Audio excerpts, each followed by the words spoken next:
এটা হচ্ছে কমিউনিকেশন। ঠিক আছে, কমিউনিকেশন শব্দের সহজ অর্থ কি একজন বলেন?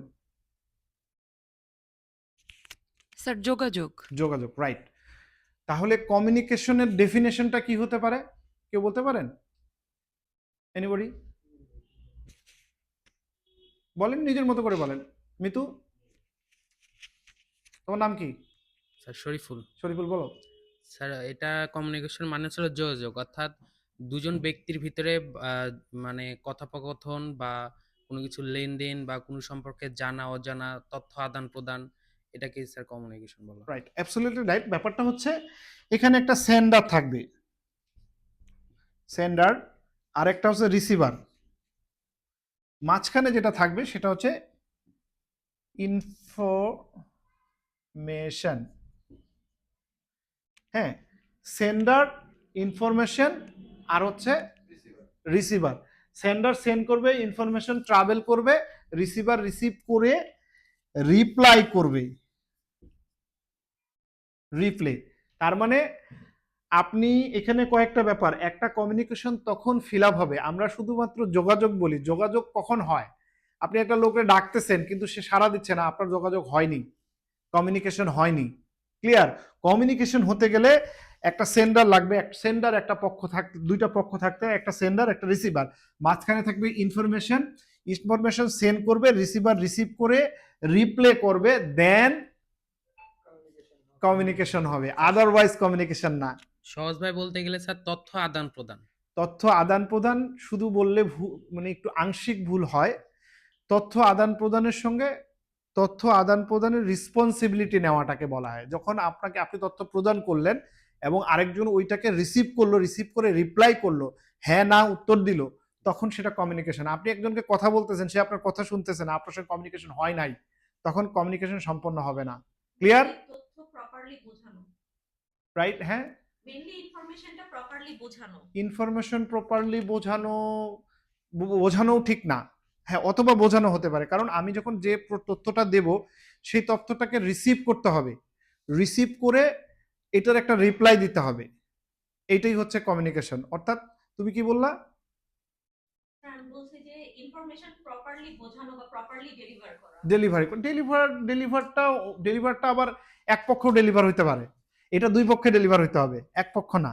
কারণ এক পক্ষ ডেলিভার হলে আসলে কমিউনিকেশন ক্লিয়ার হয় না। কমিউনিকেশন হয় যখন দুই পক্ষের একটা রেসপন্সিবিলিটি থাকবে, একজন সেন্ড করবে, একজন বলবে। ক্লিয়ার?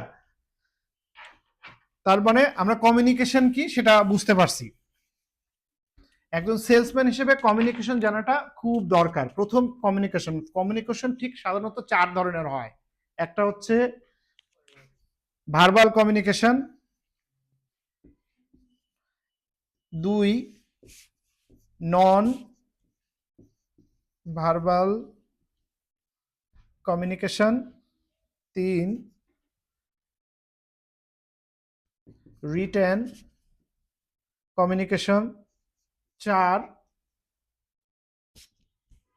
Visual communication. কমিউনিকেশন তাহলে কয় ধরনের? কি কি? একটা হচ্ছে ভার্বাল কমিউনিকেশন, একটা হচ্ছে নন ভার্বাল কমিউনিকেশন, একটা হচ্ছে রিটেন কমিউনিকেশন, একটা হচ্ছে ভিজুয়াল কমিউনিকেশন। দেখেন, একজন সেলসম্যানের জন্য এই চারটা কমিউনিকেশন বোঝা অনেক জরুরি। কেন অনেক জরুরি আমি আপনাকে বলতেছি। প্রথম কথা হচ্ছে ভার্বাল কমিউনিকেশন। ভার্বাল কমিউনিকেশনটা কি? সহজভাবে আমি আপনার সঙ্গে কথা বলছি, আপনি আমার সঙ্গে কথা বলতেছেন, সেটা ফোনে সরাসরি আমি কথা বলছি, আপনি আমার কথা নিচ্ছেন, আপনি মাথা ঝোঁকাতেছেন অথবা মনোযোগ দিয়ে শুনছেন, অর্থাৎ আপনি রেসপন্ড করছেন। এইটাকে বলা হয় জেনারেল কমিউনিকেশন বা ভার্বাল কমিউনিকেশন। যেই কমিউনিকেশনের জন্য আপনাকে কি করতে হয়, আপনার বাচন ভঙ্গি সুন্দর হতে হবে, আপনার কথা বলার স্টাইল আরো সুন্দর করে স্পষ্ট কথা বলতে হবে। এটা হচ্ছে ভার্বাল কমিউনিকেশন। এবং আমরা সচরাচর যে কমিউনিকেশনকে সবচেয়ে বেশি প্রায়োরিটি দেই সেটা হচ্ছে ভার্বাল কমিউনিকেশন। ক্লিয়ার? তাহলে ভার্বাল কমিউনিকেশনটা বোঝা গেছে। ভার্বাল কমিউনিকেশন কি? এবার আসতেছে নন ভার্বাল কমিউনিকেশন। কমিউনিকেশনের মধ্যে সবচেয়ে শক্তিশালী কমিউনিকেশন বলা হয় non verbal communication. Non verbal কমিউনিকেশনটা কি আবার? তাহলে আপনার দৃষ্টিভঙ্গি, আপনার অঙ্গভঙ্গি, আপনার চাহনি, আপনার ড্রেস আপ, আপনার দৃষ্টি, সবকিছু নিয়ে যে কমিউনিকেশন করে সেটাই হচ্ছে নন ভার্বাল কমিউনিকেশন। আমার কথা বুঝতে পারছেন? অর্থাৎ আপনি যখন কোনো কাস্টমারের কাছে যান, তখন কাস্টমার প্রথমে কি করে? আপনাকে দেখে, দেখার পরে একটা ইমপ্রেশন নেয়। ক্লিয়ার? ধরেন আপনি একটা কোম্পানিতে গেছেন, কোম্পানিতে একটা ব্যাগ নিয়ে গেছেন, একটা মানে হাফহাতা গেঞ্জি পরে গেছেন, হ্যাঁ? যাওয়ার পরে আপনি বলছেন, স্যার আমি একটা কোম্পানি থেকে একটা প্রোডাক্ট বিক্রি করতে আসছি। তাহলে প্রথমেই যেটা হবে সেটা হচ্ছে কোম্পানি আপনাকে, ওই কোম্পানির মালিক আপনাকে দেখে তো একটা জিনিস বুঝবে যে আপনি কোনো প্রোডাক্ট বিক্রি করতে আসছেন। সেই প্রোডাক্টটা কি ধরনের প্রোডাক্ট হতে পারে? সেটা হয়তো ভেরিয়েবল প্রোডাক্ট হতে পারে। আর আপনি যখন অনেক গেট আপ সেট আপ নিয়ে একটা কোম্পানিতে যান, তখন আপনার প্রতি ওই কোম্পানির আপনার যে কাস্টমারের দৃষ্টিভঙ্গি আরেক রকম হয়, তাই না? তার মানে এই ক্ষেত্রে নন ভার্বাল কমিউনিকেশন হয়, যেই কমিউনিকেশনটার জন্য আপনার কোনো ভাষা প্রয়োগ করা লাগে না, শুধুমাত্র আপনাকে দেখে বুঝে সেই কমিউনিকেশনটা হয়, সেটাই হচ্ছে non verbal communication. Non verbal কমিউনিকেশনটা কি তাহলে? আপনার কোনো প্রকার শব্দ ছাড়া যে কমিউনিকেশন করায়। ধরেন আপনি একজনকে জিজ্ঞেস করলেন যে ভাই আপনি কি এই কাজটা করেছেন? সে কি করলো? সে মাথা ঝাঁকালো যে হ্যাঁ আমি করেছি, বা সে আপনাকে একটু চোখ টিঙ্কালো যে ইয়েস। এই যে আপনি শব্দ ছাড়া একটা কমিউনিকেশন করলো এবং আপনি ওটাকে রায় দিলেন, this is the non verbal communication. এই ক্ষেত্রে খুব ইম্পর্টেন্ট একটা ব্যাপার, বিশেষ করে সেলসম্যানদের জন্য নন ভার্বাল কমিউনিকেশন খুব ইম্পর্টেন্ট। আপনি যখন একটা জায়গায় যান, প্রেজেন্টেবল কেন আমরা সবসময় বলি এই টাই পরো, এই ড্রেস, ওই যে সকালবেলা ওকে বলছি এই ড্রেস কেন পরে আসছো, এটার কারণটা হচ্ছে কমিউনিকেশন। আপনি একজন সেলসম্যান, আপনি যখন একজনের সামনে যাবেন, প্রথমে তো আপনাকে দেখবে, আপনার ভিতরে হয়তো অনেক কথা আছে, আপনি হয়তো অনেক এক্সপার্ট, কিন্তু কেমনে বুঝবে? আপনাকে তো প্রথমে কথা বলে, আমরা যখন কি করি, আমরা যখন রাস্তায় চলি, একজন মানুষকে কিভাবে আইডেন্টিফাই করি যে এটা ভিক্ষুক, এটা হকার, এটা হচ্ছে রিস্কাওয়ালা, এটা হচ্ছে সেলসম্যান। ডিফারেন্সটা কোথায় হয়? আউটফিটে, রাইট? আউটফিটের মধ্যে হয় না, ড্রেস আপে অথবা তার আচরণে সে কি বলে দেয় যে আমি প্রথমেই, আপনি দূর থেকে একটা লোককে দেখে বুঝেন যে ওই লোকটা হচ্ছে এই পেশার। বুঝি কিভাবে? যদি তার আউটফিটটা লক্ষ্য করি, তাহলে আমরা রাইট, আগে দর্শনধারী পরে গুণ বিচারী। আমরা অনেকে আছে সেলসম্যানরা অনেক সুন্দর, অনেক বেশ বেশ ভালো ভালো সেলসম্যান দেখবেন সুন্দর সুন্দর ঘড়ি পরে, অনেক দামি ঘড়ি পরে, অথবা দামি কিনা জানি না, ঘড়ির আউটফিট অনেক সুন্দর, দূর থেকে দেখলে আরে সুন্দর একটা গোল্ডেন ঘড়ি পরছে, দেখলে ভালো লাগে।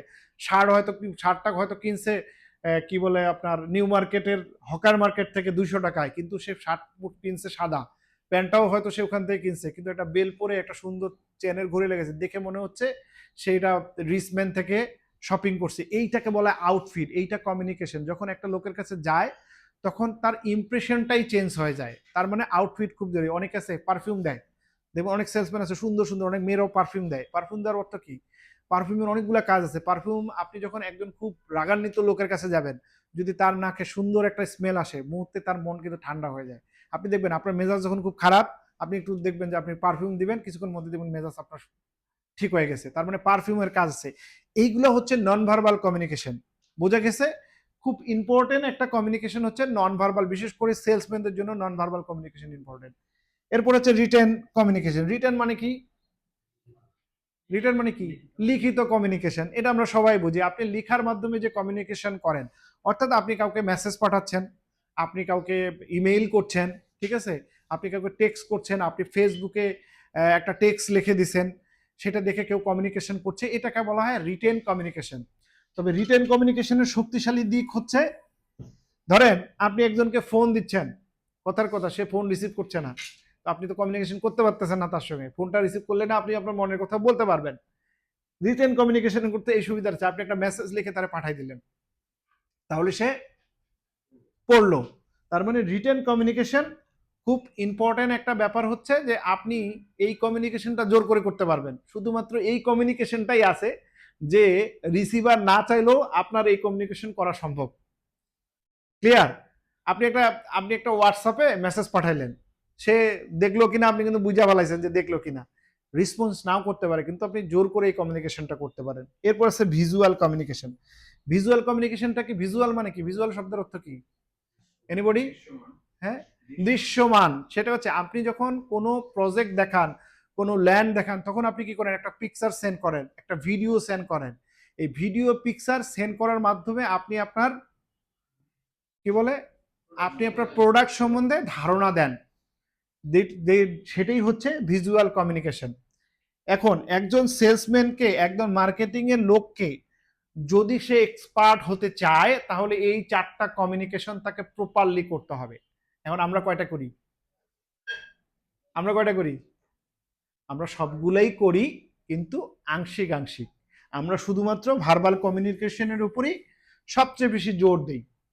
এটা অবশ্যই ইম্পর্টেন্ট।